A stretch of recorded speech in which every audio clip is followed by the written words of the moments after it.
I'm gonna be real and have a real nostalgia moment as an MMA fan and say we don't deserve Korean Zombie.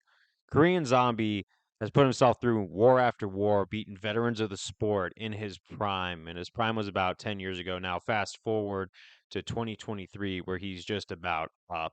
He just had his title shot against Alexander Volkanovski, which was decisively in Volkanovski's favor. And I don't blame the stoppage where Herb Dean had just seen enough. Even though Zombie was not going down, because it's hard to put this guy out.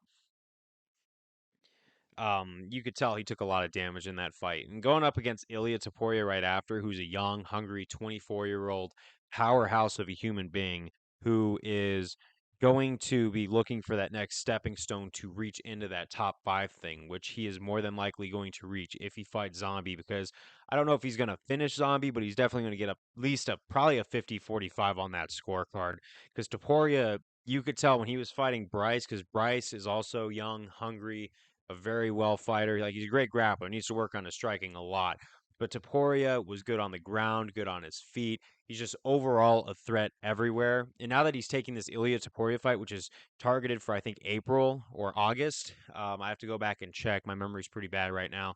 Uh, but taking Ilya Taporia and just without a flinch, because I know he wants to bounce back and he could win. I just highly doubt that he could win right now because he is at that age where a fighter starts to go on the decline. And he's not getting finished yet, but he surely is not in his prime anymore. I just remember he was finishing guys, and now all of his victories were basically by decision. Dan Ige, he didn't finish, but I feel like a prime Korean Zombie would have finished Dan Ige in the first or second round, guaranteed. Just crisp striking, crisp grappling all the way around, but now he's on that decline, and he's kind of going out like a Tony Ferguson of 145, where he isn't quite.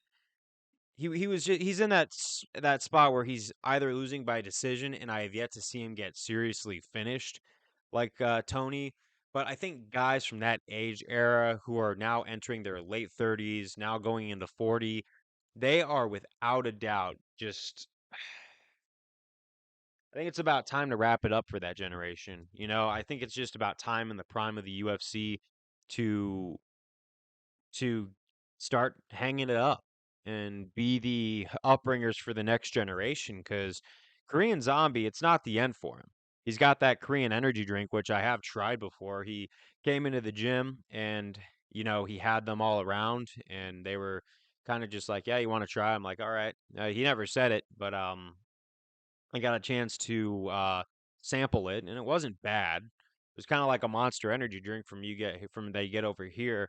I don't know what's really in it because all the labels were in Korean, uh, but I will say that he did a really good job throughout his career. He's going to make a lot of money on that energy drink. He's got a YouTube channel that he is slaying it with, and with that YouTube revenue, he's probably already set for life. He's going to be definitely training in new students in Korea in those dojos. He's going to be bringing up a whole new thing, and then I think like in a couple years, I could without a doubt see him cornering a younger mid-20s Korean fighter who's coming up in any weight division, ready to dominate the top five. And I think he's going to be there happily. And I think he doesn't want to go out like a punk because most people take easy fights on their way out. But there's something to be said about these guys like Chuck Liddell, Tony Ferguson, and now Korean Zombie who aren't going out on these easy fights. They'd rather get knocked out or finished or get steamrolled in a unanimous decision than go out on an easy fight and try and just fool the fans who are usually casual and don't understand fighting very well to think that they're still in their prime and going out on top when it's more authentic.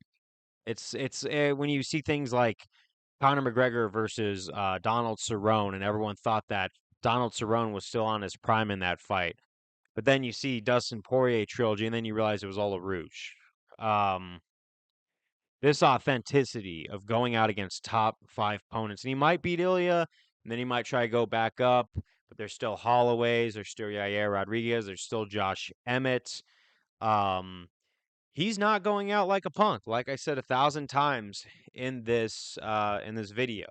But what I like to conclude with is just a gigantic thank you to Korean Zombie for not taking these easy fights, these fooling the casuals. You're going out like a top G, man, and I will see you in the next one. Not Korean Zombie, maybe, if he watches this video and chooses to subscribe. To the audience, I will see you next time.